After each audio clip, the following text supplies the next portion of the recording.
เอาเนาะเป็นไงที่ต้องคนดีหรือว่าต้องขอส่วนสมมุติในตอนนี้ของเราขอให้ประธานลูกมีสุขภาพเข้มแข็งสุขอันนี้เป็นประเสริฐขอให้ทำมั่งเลิศขอให้เกิดเป็นโครงการเพื่อสุขุสุขคนสุขของสุขตัวขอให้ประธานจงมีผลสำเร็จตัวหน้าที่การงาน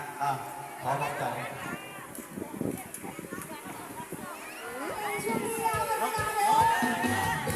สองมือยังไงสองมือสองมือ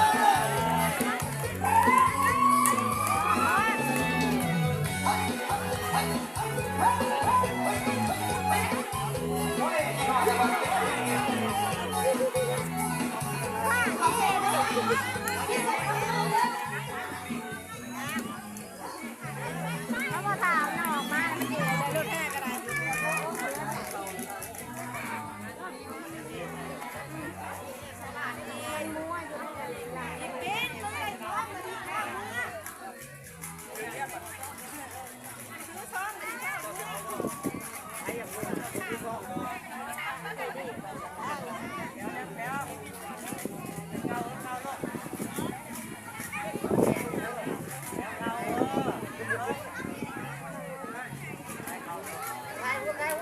อย่าผ้าโซ่นะอย่าเทียบยังเลย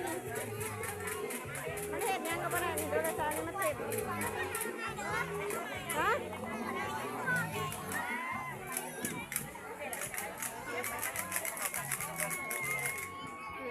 เอาครูฝึกนะเป็นดัง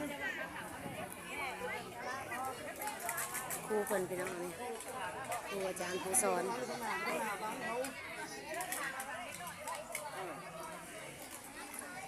พร้อมมาแล้ว